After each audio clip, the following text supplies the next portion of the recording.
NewsNation was first with this story last night on Rush Hour, bringing you live exclusive coverage from Evansville, Indiana and Lauderdale County, Alabama, as this crash and capture unfolded. Our correspondent Brian Enton was the only reporter live with the key tipster who told police that he thought he saw Casey White at his business. And now you're looking at Evansville, Indiana, where Casey White was caught and Vikki sadly took her own life. We are following up on our exclusive coverage from yesterday. In a moment, we'll speak to Sheriff Rick Singleton in Alabama. But first, let's turn to Brian Enton for a refresher on what we know right now. Brian. We've just learned that Casey White will be extradited back to Alabama, and it is going to be happening very, very soon. He will be leaving Evansville, where we are, and he should be arriving in Florence, Alabama, around 9:30 tonight, and they will arraign him tonight. The judge is going to come in and arraign him tonight at the courthouse there before he is sent to a state prison. Meanwhile, today we have learned a lot more about what Vikki and Casey were doing here in Evansville over the last several days. They were staying at this motel behind me.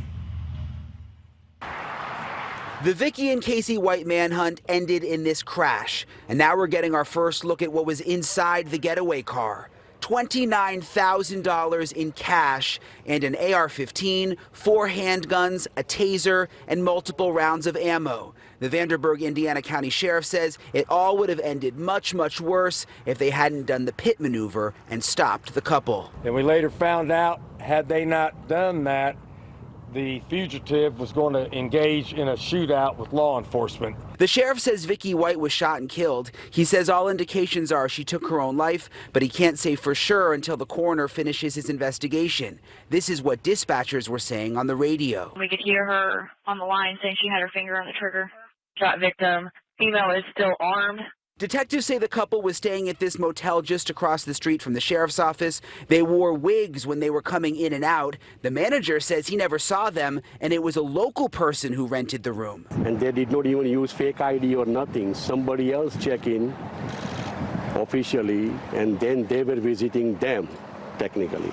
New video also coming from the car wash where Vikki and Casey were first spotted in Evansville. You can see Casey standing behind the truck door. The manager of the car wash, James Stinson, believes he was grabbing a gun. Later in the video, you see Vikki pull up in this Cadillac and pick Casey up before they abandon the truck. James, the manager of the car wash, has been talking exclusively with NewsNation. Here's what he told Adrian Bankert today on Morning in America. I walked up to the truck, and the windows were down, which I thought was odd. I've never had that happen. And I thought, oh, my God, this could be that guy from Alabama. So I was kind of afraid to look over in the vehicle, thinking he might be in there asleep, dead, passed out, overdosed, whatever. But I finally did look in it. The keys were inside in the ignition.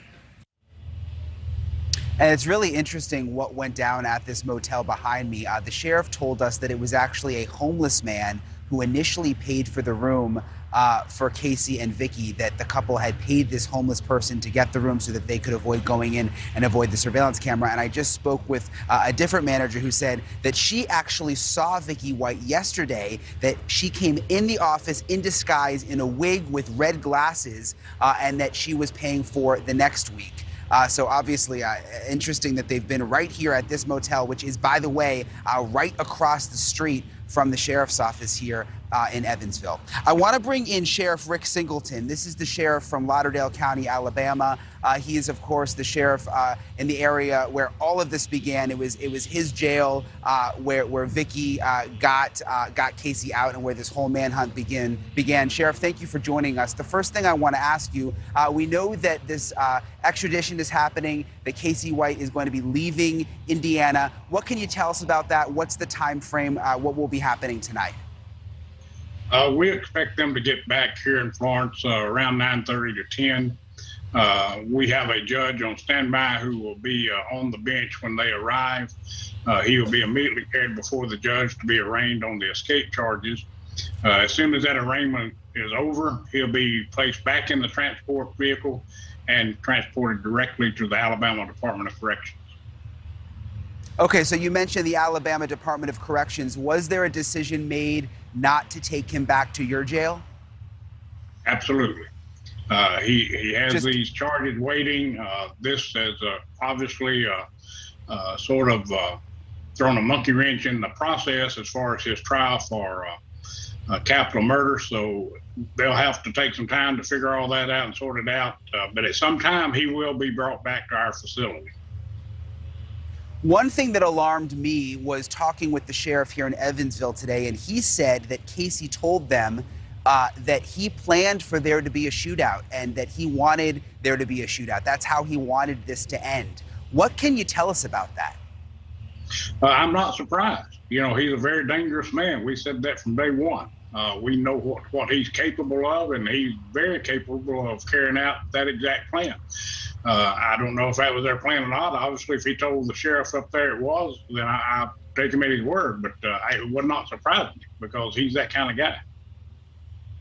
There's a lot of mixed feelings, Sheriff, about Vikki White. I know she worked for your office for almost 2 decades. She was going to be Correctional Officer of the Year for your department this year. A lot of people really liked her and respected her. How are the employees processing it right now? And also, how is her family doing, specifically her mother? Because I had a chance to meet her mother last week, and it was sort of heartbreaking to talk to her. How's she doing now? I spoke with her mother this morning, and she is still extremely distraught. You know, they are just beyond belief that their daughter would do something like that, as are we, her co-workers. What in the world possessed Vikki to pull a stunt like this? I don't guess we'll ever know now. But, you know, it's just not the Vikki any of us knew, including her parents. You know, this caught everyone totally off guard. You know, she absolutely exploited her position and her knowledge of the system and of the inner workings of our court system, and, you know, was able to get him out of jail and stay on the run for 11 days. Yeah, it's been a wild 11 days, and it was interesting today to learn that they used this homeless man to go in and rent the motel room behind me for them. Have you learned of any other instances where other people were involved in all of this over the last 11 days? I have not. I don't know if the Marshal Service got any tips or any information regarding that or not, but I'm not personally aware of any. And we know that they found $29,000 cash. We have the picture in the car along with a bunch of weapons, but it was $29,000.